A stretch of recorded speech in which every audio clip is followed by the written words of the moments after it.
Who was Antiochus the Great?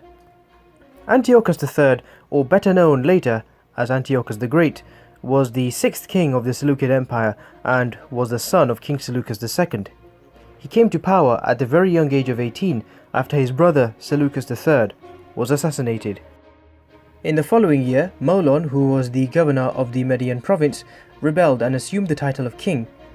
So, listening to the advice of Hermias, his chief minister, Antiochus abandoned a campaign against Egypt and marched against Molon, defeating him in 220 BC on the far banks of the Tigris and crushing his rebellion.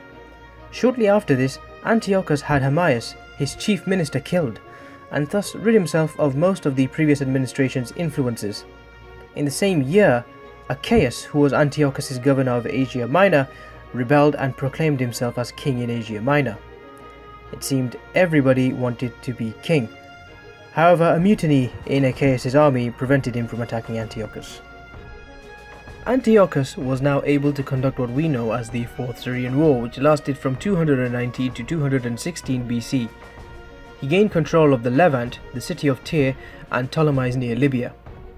However, in 217 BC at the city of Raphia, he engaged Ptolemy IV Philopator, who was a pharaoh of the Hellenistic dynasty which ruled Egypt.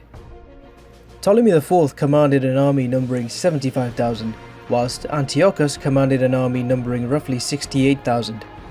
During the battle, Antiochus was successful in routing the left side of Ptolemy's army, but unfortunately his phalanx in the center was defeated by a newly formed Egyptian phalanx. In the peace settlement that followed after his defeat, Antiochus agreed to give up all his conquests except for the city of Seleucia in Pieria.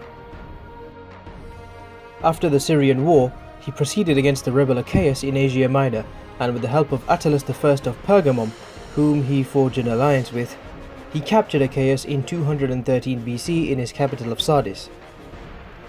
Antiochus had Achaeus executed in a very barbaric manner, and honestly, who could blame him? After all, had Achaeus stayed loyal, Antiochus may have actually been decisively successful in his campaign against Egypt.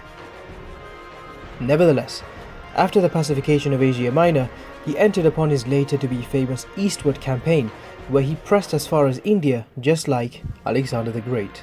In 212 BC, he gave his sister to be married to King Xerxes of Armenia, who acknowledged him as suzerain and paid him tribute. This would greatly strengthen the relationship between Armenia and the Seleucid Empire.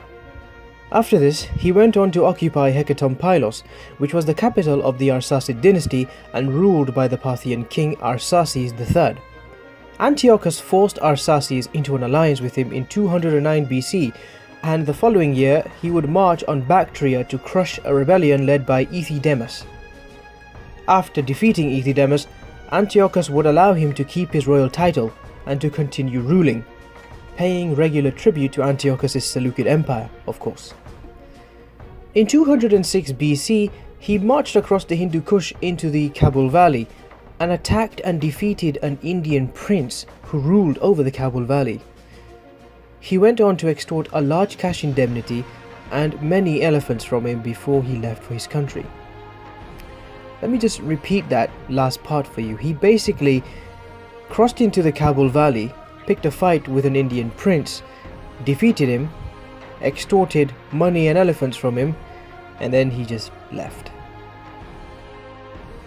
Returning westward via the Iranian provinces of Arachosia, Drangiana and Carmania, he arrived in Persis in 205 BC.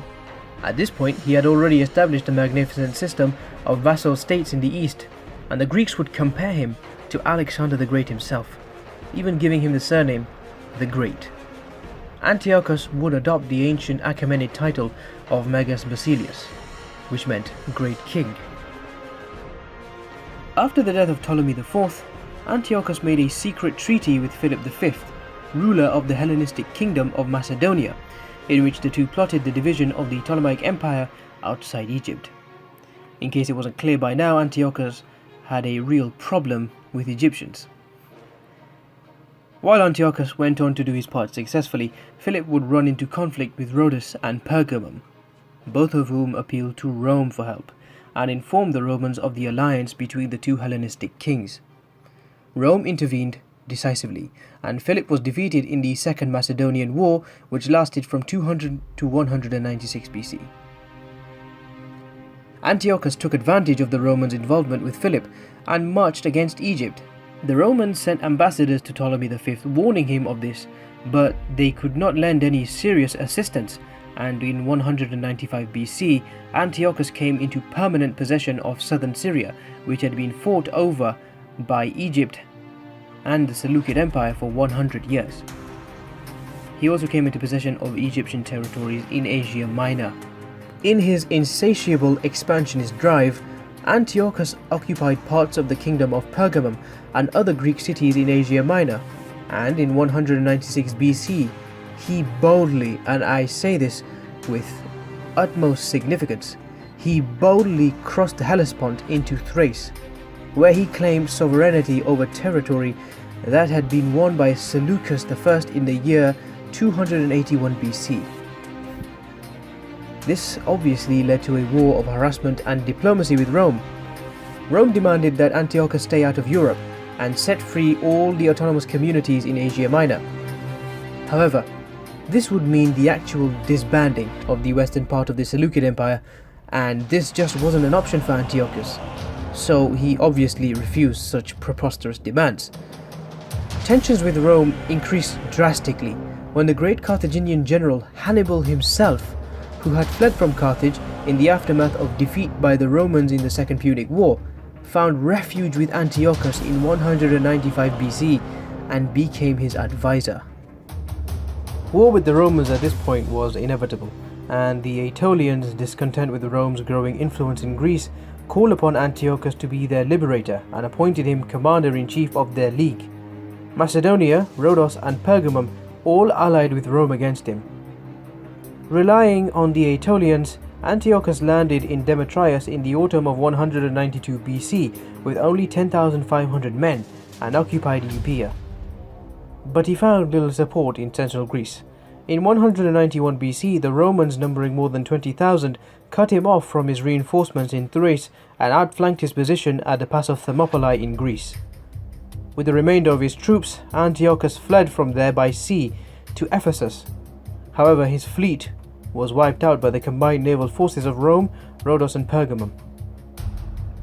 Antiochus at this point wanted to negotiate on the basis of Rome's previous demands, but the Romans insisted that he first evacuate the region west of the Taurus Mountains. When Antiochus refused, the Battle of Magnesia ensued. Antiochus commanded 70,000 men, whilst Rome numbered 30,000, and that's not counting all of our other allies. Antiochus, in the end, was defeated, and although he could have continued the war in the eastern province, he ended up renouncing all claim to his conquests in Europe and in Asia Minor, west of the Taurus, at the peace treaty of Apamea, to prevent further bloodshed. In 187 BC, Antiochus the Great was murdered in a temple near Susa, where he was collecting tribute. He died aged 53, or according to some sources 54, and ruled the Seleucid Empire for 36 years. What is interesting is that he was born near the city of Susa, and near Susa he would also die. He was succeeded by his son Seleucus IV, Philopator. We learn from his life that Antiochus the Great was very brave and was not afraid of acting out on his ambitions. He established the Seleucid Empire as a power to be reckoned with. In his 36-year reign of the empire, he was relentless, strong-willed, and respected by all. Thank you for watching.